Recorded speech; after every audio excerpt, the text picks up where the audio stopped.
Kamusta kayong lahat? Nandito na naman tayo sa Filipino Chill Recap. At ngayon, pag-uusapan natin ang epic fantasy, action-adventure film na tinatawag na King Arthur, Legend of the Sword. Maghanda na kayo dahil sa mga spoilers na darating. Sa loob ng maraming siglo, namuhay ng payapa ang mga tao at mga salamangkero. Ngunit nagbago ang lahat ng maghangad ng higit na kapangyarihan ang pinuno ng mga mage na si Mordred, at inutusan niya ang kanyang hukbo na salakayin ang kaharian ng Camelot. Daan-daang mage, kasama ang malalaking halimaw na pandigma, ang nagsagawa ng isang napaka-agresibong pag-atake. Kahit gaano man katapang ang laban ng mga tagapagtanggol ng Camelot, hindi pa rin sapat ang kanilang depensa. Si Prinsipe Vortigern, na tila nahihilo tuwing napapalapit sa Mahika, ay nagsabi sa kanyang kapatid na si Haring Uther na mas mabuting sumukol na sila. Ngunit mariing tumanggi si Uther. Hawak ang kanyang maalamat na espada na Excalibur, hinarap niya si Mordred ng harapan, at dahil sa lakas ng espada, nagawang talunin ni Uther ang kanyang kalaban. Pagkatapos ng labanan, nagtipon si Uther at ang kanyang konseho upang pag-usapan kung ano ang gagawin sa mga mage. Ipinaalala ni Sir Bedivere at Sir William kay Uther na hindi masasamang tao ang mga mage, at si Mordred lamang ang naging masamang pinuno na ngayoy wala na. Kung tutuusin, ang salamangkero na si Merlin ang nagbigay kay Uther ng Excalibur, at maging si Vortigern ay nag-aral din kasama ang mga mage ilang taon na ang nakalipas. Naintindihan ni Uther ang kanilang punto at pumayag siyang itigil ang anumang uri ng agresyon laban sa mga mage, isang desisyong hindi sinang-ayunan ni Vortigern. Sa kalagitnaan ng gabi, lihim na inutusan ni Vortigern ang kanyang mga tauhan na maghanda. Dinala niya ang kanyang asawa sa isang nakatagong silid sa ilalim ng kastilyo upang ayalay ito sa mga nilalang sa moat kapalit ng kapangyarihan. Habang unti-unting sinasakop ng mga sundalo ni Vortigern ang kastilyo, nagmamadaling ginaising ni Uther ang kanyang asawa at ang kanyang anak na si Arthur upang tumakas sa pamamagitan ng pantalan. Ngunit natagpuan sila ng isang demon knight at pinatay ang mag-asawa, habang ang sanggol na si Arthur ay nakatakas sakay ng isang bangkang inanod ng ilog patungong Londinium. Natagpuan ang bangka ni Lucy at ng kanyang mga kasamang babaeng nagtatrabaho sa isang bahay aliwan. Kaya lumaki si Arthur sa lugar na iyon, iniisip na isa siyang anak sa labas ng isa sa mga babae roon, habang si Vortigern naman ay tuluyang umupo sa trono. Madalas mabuli si Arthur ng ibang bata sa kanilang lugar, kaya humingi siya ng tulong kay George, isang master sa pakikipaglaban, upang matutong ipagtanggol ang sarili. Unti-unti, na-develop ni Arthur ang kanyang talino sa kalye. Pinoprotektahan niya ang mga babae laban sa mga agresibong costumer, nasasangkot sa lokal na mundo ng krimen, at lihim na iniipon ang perang kinikita niya sa isang tagong bahagi ng pader. Pagtungtong niya sa hustong gulang, si Arthur na ang kinikilalang pinuno ng krimen sa kanilang lugar. Gayunpaman, patuloy pa rin siyang binabagabag ng mga bangungot tungkol sa Demon Knight at sa babaeng namamatay sa pantalan.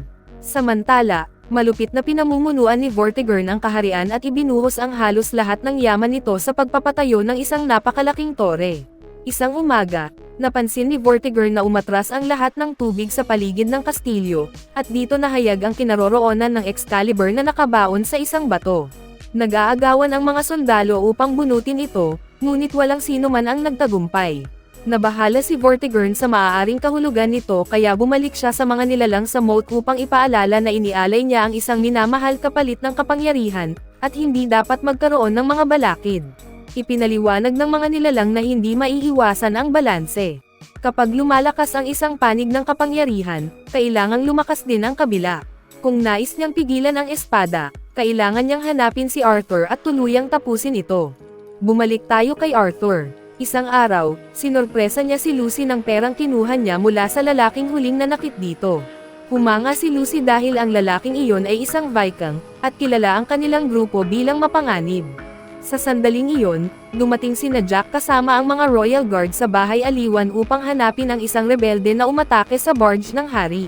Hindi pabor si Arthur sa hari, ngunit ayaw niyang malagay sa panganib ang mga minamahal niyang babae. Kaya nang matagpuan niya si William na nagtatago roon, isinuko niya ito sa mga gwardya. Pagkatapos nito, humiling si Jack ng isang pribadong pag-uusap kasama si Arthur at ang kanyang mga kaibigang sina Tristan at Backlack upang malaman kung ano talaga ang nangyayari. Ipinaliwanag ni Arthur na kinuha niya ang pera mula sa mga Viking dahil ginulo nila sina Lucy at George, at nagpanggap siyang hindi gumamit ng karahasan ang kanyang grupo. Tinanong din ni Jack ang tungkol sa mga graffiti na ipinipinta ng mga bata sa buong lugar na nagpapahayag ng pagbabalik ng isinilang na hari. Ngunit tiniyak ni Backlack na napagsabihan na niya ang kanyang anak na si Blue na itigil na iyon. Malinaw na hindi naniwala si Jack ni isang salita at binalaan si Arthur na mag-ingat dahil ang mga Viking ay nasa ilalim ng proteksyon ng hari. Makalipas ang ilang araw, kinumusta ni Vortigern ang kanyang bantay na si Mercia tungkol sa espada, ngunit sa kasamaang palad, wala pa ring sino man sa hukbong kaharian ang nakakabunot nito. Nababahala si Mercia dahil araw-araw ay lalong lumalakas ang mga rebelde at mas lalo namang kinamumuhian ng mga tao si Vortigern. Tinanong ni Vortigern si Maggie, isang babae mula sa korte ng hari, tungkol sa opinyon ng mga tao sa kanya, nang hindi niya alam na lihim na kasapi si Maggie ng kilusan ng mga rebelde. Nagsinungaling si Maggie at sinabing mahal ng mga tao ang kanilang hari. Natuwa si Vortigern sa sagot at inutusan si Mercia na ituon ang lahat ng atensyon sa pagtatapos ng tore. Sa kalagitnaan ng gabi, ginising si Arthur ng kanyang mga kaibigan upang balaan siya na paparating na ang mga Royal Guard. Sinubukan niyang tumakas, ngunit nahuli siya ng mga gwardya sa mga lansangan at dinala pabalik sa Camelot. Sa pantalan, napakahaba ng pila para sa pagsubok, kaya sumingit si Arthur upang hindi na maghintay pa. Sa sandaling hawakan niya ang espada gamit ang dalawang kamay, nagsimulang yumanig ang buong kaharian at nagliwanag ang mga rune sa espada. Sa ikinagulat ng lahat, nabunot ni Arthur ang espada mula sa bato, ngunit labis ang kapangyarihang bumalot sa kanya kaya siya ay nawalan ng malay. Nagising si Arthur sa loob ng isang selda kasama si Vortigern. Ipinaliwanag ng hari na pinatunayan ng espada na si Arthur ay anak ni Uther, ngunit itinanggi ito ni Arthur at sinabing isa lamang siyang anak sa labas ng isang babaeng nagtatrabaho at wala siyang hinahangad. Gayunpaman, naipadala na ni Vortigern ang kanyang mga tauhan upang imbestigahan ang bahay aliwan at natagpuan nila ang tinagang pera ni Arthur. Ibig sabihin, may ambisyon siya at isa siyang banta sa trono ni Vortigern. Samantala, sa tagwan ng mga rebelde, dinala ni Rubio ang isang salamangkero upang makipagkita kay Bedivere. Ang salamangkero ay ipinadala ni Merlin upang maging gabay ni Arthur, ngunit kailangan niya ang tulong ni Bedivere upang makapasok sa kastilyo. Maya-maya pa, nagtipon ang mga tao ng Camelot sa paligid ng kastilyo upang makita ang isinilang na hari. Nais samantalahin ni Vortigern ang pagkakataong ito upang makuha ang respeto ng mga tao sa pamamagitan ng takot, at napilitan si Arthur na makisabay. Kapag hindi niya isinuko ang kapangyarihan kay Vortigern, papatayin ng mga gwardya si Lucy. Nang humarap sila sa publiko, binigyan si Arthur ng pagkakataong hawakan ang Excalibur at ipagtanggol ang sarili, ngunit tinanggihan niya ito upang maprotektahan ang mga babaeng nagtatrabaho sa kanya. Tinawag siyang taga-sira ng kapayapaan at hinatulan ng kamatayan para sa ikabubuti raw ng kaharian. Nang papatayin na siya ng mga gwardya, nagpadala ang salamangkero ng isang agila upang pigilan ang mga ito at ginawang baliw ang lahat ng kabayo at aso. Nagkagulo ang mga tao at nagsimulang magsitakbuhan, habang ang mga gwardya ay nagtuon ng pansin sa pagprotekta sa hari. Dahil dito, nagkaroon ng pagkakataon sina Bedivere at ang mga rebelde na iligtas si Arthur at makuha ang Excalibur. Habang sinasamantala ng mga babaeng nagtatrabaho ang pagkakataong makatakas, tumakbo si Arthur kasama ang mga rebelde at ang salamangkero habang nakikipaglaban sa mga gwardya sa gitna ng kaguluhan. 2 rebelde ang napatay sa proseso, ngunit dahil dito ay nakatakas ang grupo sa pamamagitan ng pagtalon sa ilog. Sa bandang huli, nakarating sila sa tagwan ng mga rebelde, kung saan nagulat si Arthur na naroon din si William na nakatakas sa pagkakaaresto. Ipinaliwanag ni Bedivere at William na sinunog na ang lugar ni Arthur at hindi na siya maaaring bumalik. Gusto rin nilang makita kung ano ang kaya niyang gawin gamit ang espada. Nagkunwari si Arthur na ayaw niyang lumaban, ngunit dali-dali niyang natalo ang ilang rebelde. Nang si William na ang kalaban, hinawakan ni Arthur ang Excalibur gamit ang 2 kamay at napuno ng mga pangitain ang kanyang isipan, dahilan upang muli siyang mawalan ng malay. Makalipas ang ilang oras, nagising si Arthur sa kanyang karaniwang bangungot dahil nagsasagawa ng ritual ang salamangkero upang maunawaan ang espada. Sa pagkakataong ito, ipinakita ng bangungot ang mas batang sarili ni Arthur na inaabot ang espada kay Uther, na siyang paliwanag sa mga pilat na matagal na niyang taglay sa kanyang mga kamay. Sinabi ng salamangkero na nilalabanan ni Arthur ang kapangyarihan ng espada, ngunit itinanggi ito ni Arthur at iginiit na hindi siya ang maalamat na haring inaasahan nila. Gayunpaman, pumayag siyang bigyan ito ng pagkakataon ng ipaliwanag ng salamangkero na kaya nitong alisin ang kanyang mga bangungot. Pagkatapos nito, hiniling ng salamangkero kay Bedivere na dalhin si Arthur sa Darklands. Iniwan si Arthur sa isang isla, kung saan sinabi ng salamangkero na kailangan niyang marating ang tore at idikit ang espada sa altar na bato. Hindi masyadong nag-alala si Arthur dahil inakala niyang parang simpleng pagkukampong lang ito. Ngunit nang maiwan siyang mag-isa, napagtanto niyang ang isla ng mga nakakatakot na nilalang. Dahil dito, napilitan siyang gamitin ang espada upang ipagtanggol ang sarili, pinapatay ang anumang halimaw na humaharang sa kanyang daraanan. Matapos ang ilang araw ng matinding pakikipagsapalaran, narating ni Arthur ang tuktok ng isang lumang tore at inilagay ang espada sa altar na bato. Agad itong nagliwanag at itinaboy ang lahat ng halimaw. Sinakop ng mahika ang isipan ni Arthur at ipinakita sa kanya ang buong alaala ng gabing namatay ang kanyang pamilya. Pinatay ng Demon Knight ang Reyna, kaya hinabol ito ni Uther gamit ang Excalibur. Sa kanilang laban, nabitawan ni Uther ang espada at iniabot ito ng batang si Arthur bago siya utosang tumakbo. Tumalon si Arthur sa bangka at hinayaan ang ilog na gumabay sa kanya habang ipinikit niya ang kanyang mga mata upang hindi masaksihan ang pagkamatay ng kanyang ama. Bumagsak ang Excalibur sa likod ng katawan ni Uther, na naging bato at hinayla ang espada pababa sa tubig. Inalis ng Demon Knight ang kanyang mahiwagang belo at ibinunyag ang tunay niyang pagkatao bilang si Vortigern, na siyang nagplano ng lahat ng ito mula sa simula. Pagkatapos ng pangitain, nawalan muli ng malay si Arthur at kinailangang iligtas ni Bedivere at ng salamangkero. Napagtanto ni Arthur na ang tore sa isla ay kapareho ng itinatayo ni Vortigern sa Camelot. Ipinaliwanag ng salamangkero na kapag natapos ito, magiging kasing lakas ni Mordred si Vortigern, kaya ngayon lamang muling nagpakita ang espada. Ibinunyag din ni Bedivere na si Vortigern ang nagpasimula ng digmaan laban sa mga mage. Nakipagkasundo siya na hahatiin ang kapangyarihan kay Mordred kapalit ng pagpatay kay Uther. Tinanggap ni Mordred ang kasunduan, pinatay ang haring salamangkero, at dinala ang royal staff sa tore upang buksan ang madidilim na puwersa. Kalaunan, ninakaw ni Merlin ang staff at ginamit ito upang likhain ang Excalibur at sirain ang tore. Ibinigay niya ang espada sa Lady of the Lake, na nagbigkis nito sa dugo ng angkan ni Uther. Pagbalik nila sa Tagwan, naghihintay ang mga kaibigan ni Arthur at kinumpirma nilang sinunog ni Jack at Mercia ang kanilang lugar habang hinahanap siya. Nailigtas nila ang mga babaeng nagtatrabaho at ilang kaibigan, ngunit karamihan ay tumakas. Dahil dito, nag-alab ang galit ni Arthur at nagpasya siyang patayin si Vortigern bilang paghihiganti. Ipinakilala ni Arthur ang kanyang mga kaibigan sa mga rebelde at nagsimula silang bumuo ng plano. Nais ni William na kausapin ang mga baron mula sa pinakamakapangyarihang pamilya ng kaharian upang humingi ng suporta, ngunit tumanggi si Arthur. Ipinaliwanag niyang hindi siya tatanggapin ng mga mayayamang Panginoon bilang pinuno dahil isa lamang siyang mahirap at walang pinag-aralan, at mas mahalagang ang mga rebelde mismo ang manguna. Sa halip, iminungkahi ni Arthur na ilabas si Vortigern mula sa kastilyo at piliting pumunta sa Londinium sa pamamagitan ng pagsira sa pinakamahalaga sa kanya, ang tore. Sinimulan nila ito sa paglubog ng mga barge na nagdadala ng bato at sa pagbabara ng ilog. Ginamit nila ang kaalaman ni William sa mga ruta ng transportasyon ng hari upang iligtas ang mga batang ginagawang alipin. May isa sa mga babaeng nagtatrabaho ang nakakakilala sa lalaking nagsusuplay ng brandy sa paboritong palasyo ni Vortigern, kaya ginamit nila ito upang pasabugan ang lugar. Dahil dito, napilitan si Vortigern na makipagkasundo sa mga Vikings, kahit pa nangangahulugan ito ng pagtanggap sa mapanganib na mga kondisyon. Bago umalis ang mga Vikings, ipinahayag nila ang kanilang pag-aalala na nawawala ang kapangyarihan ni Vortigern, lalo na't may kumakalat na balita tungkol sa isinilang na hari. Desperado nang mabawi ang kontrol, ipinatawag ni Vortigern ang lahat ng baron sa Londinium at pagkatapos ay nagtungo siya sa lugar ng kapangyarihan upang lalo pang palakasin ang sarili.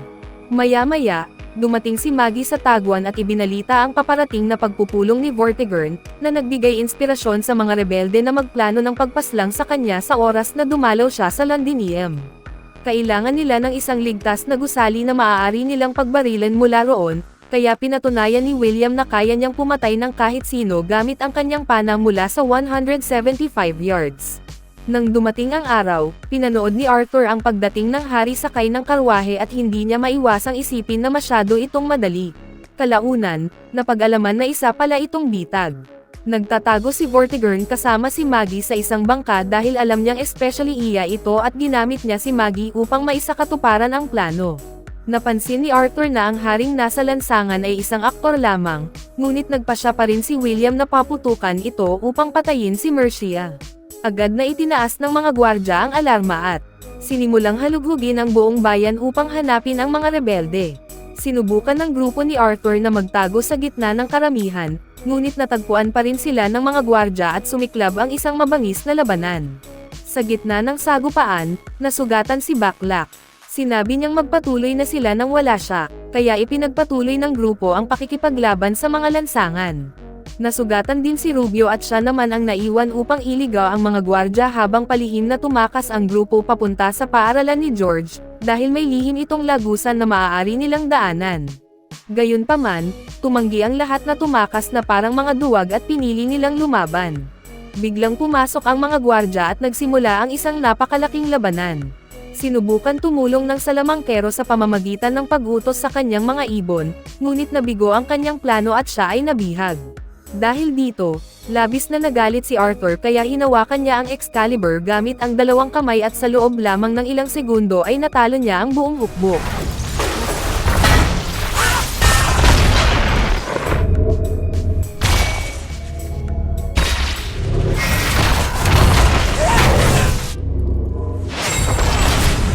Nasaksihan ng mga kapitbahay ang pagpapakitang ito ng kapangyarihan mula sa kanilang mga bintana. Pagkatapos nito, nagtago ang mga rebelde sa isang ligtas na bahay at nagpasyang maghintay hanggang dumilim para kina Baklak at Blue.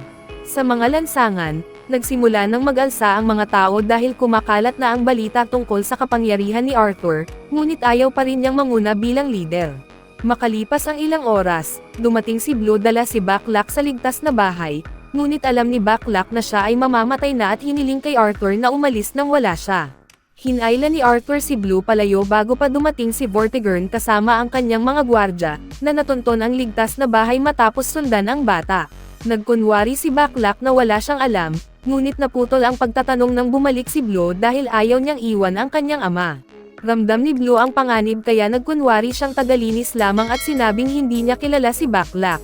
Hindi naniwala si Vortigern at bilang pagsubok ay hiniwa niya ang tenga ni Baklak, dahilan upang mapasigaw si Blue. Bumalik si Arthur at sinunggaban ang isang gwardya bilang panakot, ngunit bilang tugon ay pinatay ni Vortigern si Baklak. Dahil sa kaguluhang ito, nagawang kunin ni Arthur si Blue at tumakbo patungo sa mga bangka, at sa wakas ay nakatakas ng ligtas ang mga rebelde. Pagkatapos nito, inutusan ni Vortigern ang kanyang mga gwardya na hulihin o patayin ang sinumang magtatangkang maghimagsik sa mga lansangan. Nang makabalik sila sa tagwan, inisip ni Arthur ang lahat ng buhay na nawala dahil lamang sa kanya, kaya nagpasya siyang itapon ang espada sa lawa at tumakas. Natagpuan ang espada ng Lady of the Lake, at nang madapa si Arthur sa putik, hinayla siya ng lady patungo sa kanyang lungga upang ipakita kung ano ang gagawin ni Vortigern kapag hindi siya napigilan. Nakakita si Arthur ng isang pangitain kung saan lubusang wasak ang Camelot sa ilalim ng malupit na pamumuno ni Vortigern, kaya tuluyan niyang tinanggap ang espada. Bago siya pakawalan, pinaalalahanan siya ng lady na kailangang harapin si Vortigern sa tore at dapat niyang pagkatiwalaan ang salamangkero. Nang matagpuan ng mga rebelde si Arthur, sumisigaw siya sa lakas ng kumikislap na espada. Samantala, nabihag ni Vortigern si Rubio at pinahirapan ito hanggang sa magbigay ng impormasyon. Maya-maya, nalaman ni Arthur na kumakalat na ang mga pag-aalsa sa buong kaharian sa kanyang pangalan. Ipinahayag ni Arthur na handa na siyang salakayin ang kastilyo, kaya bumalik ang mga rebelde sa tagwan upang maghanda. Sa kasamaang palad, nadatnan nila ang isang massacre at isang royal guard na may dalang mensahe mula kay Vortigern, kailangang pumunta si Arthur sa kastilyo. Bago dumilim, kung hindi ay papatayin nila si Blue at ang salamangkero. Si Bedivere ang nagtungo sa kastilyo upang tiyakin na buhay pa ang mga bihag. Pumayag si Vortigern na ipagpalit ang Excalibur kapalit ng salamangkero at maghintay kay Arthur hanggang kinaumagahan. Nang muling makasama ng mga rebelde ang salamangkero, napagpasyahan niyang oras na upang gisingin ang kapangyarihang nasa loob ni Arthur. Tinawag niya ang isang ahas na kumagat sa leeg ni Arthur, at dahil sa lason nito ay nagawa niyang makita ang lahat ng nilalang na mahika na nagtatago sa kalikasan. Ipinangako rin ng salamangkero na paprotektahan siya ng lason sa hinaharap. Makalipas ang ilang oras, dumating si Arthur sa kastilyo habang inuutusan ng salamangkero ang kanyang agila na maghulog ng ahas sa loob.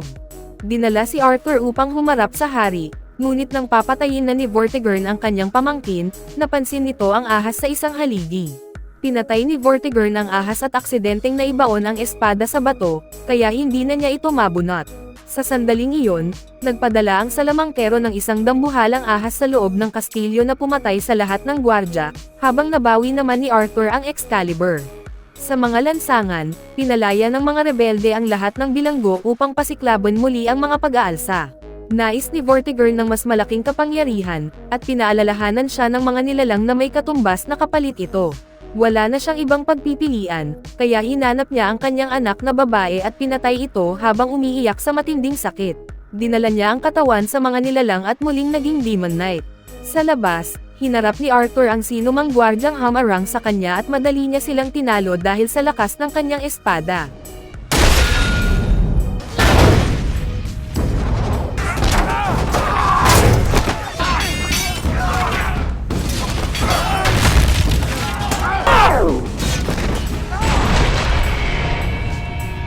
Sa sobrang takot, ibinabagsak ng mga gwardya ang kanilang mga sandata upang siya'y makadaan.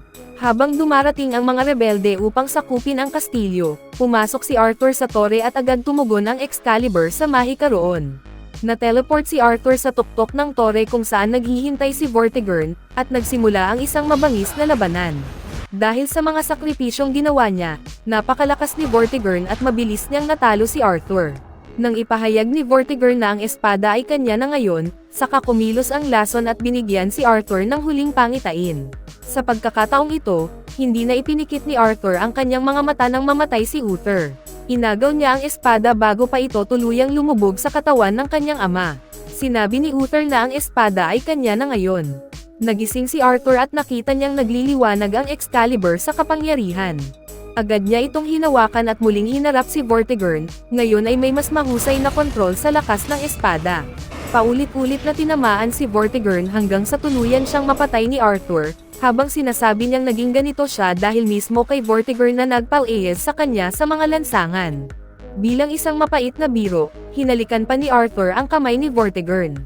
Pagkatapos nito, pinakawalan niya ang mahika ng Excalibur at pinaguho ang buong tore. Kinabukasan, nagpaalam ang kaharian sa lahat ng buhay na nawala sa digmaan. Ipinakita ni Arthur sa kanyang grupo ang napiling bilog na mesa para sa kanilang mga pagpupulong at hiniling kay Bedivere na kabalyeruhin ang kanyang mga kaibigan. Sa huli, si William mismo ang nagkabalya kay Arthur, na siyang naging opisyal na hari. Makalipas ang ilang panahon, dumating ang mga Viking upang hingin ang kanilang bahagi ng kasunduan at nagbantang magdigmaan kapag hindi sila napagbigyan. Hindi natinag si Arthur at pinaalalahanan sila ng kanyang kapangyarihan, dahilan upang lumuhad ang mga Viking at tanggapin siya bilang bagong hari ng England at bilang kaalyado. Sa huli, kinoronahan ni Bedivere si Arthur sa harap ng napakalaking pulutong, at itinaas ni Arthur ang kanyang espada habang nanunumpang poprotektahan ang kanyang mga tao. Bago tayo magtapos ay isa-shoutout muna natin si Dark Nero, Jaymar Bayton Pogi, Bernardo Dayo, Sins Castro, Reyna May Dabalos, Ching Chai Channel from Saudi Arabia Najran, Donald Bendanya from Bicol Santiago Pili Camarines Sur, Gans Bay TV from Malaysia, Ivy Manata from Hong Kong, Jesny Vergara from POV Corpus Masbate City, at Lydia Monares from San Juan Taytay Rizal. Mag-subscribe na kung hindi ka pa nakasubscribe, pindutin na rin ang notification bell at like button para sa marami pang movie recap katulad nito, at mag-iwan ng comment down below. And as always, thank you for watching.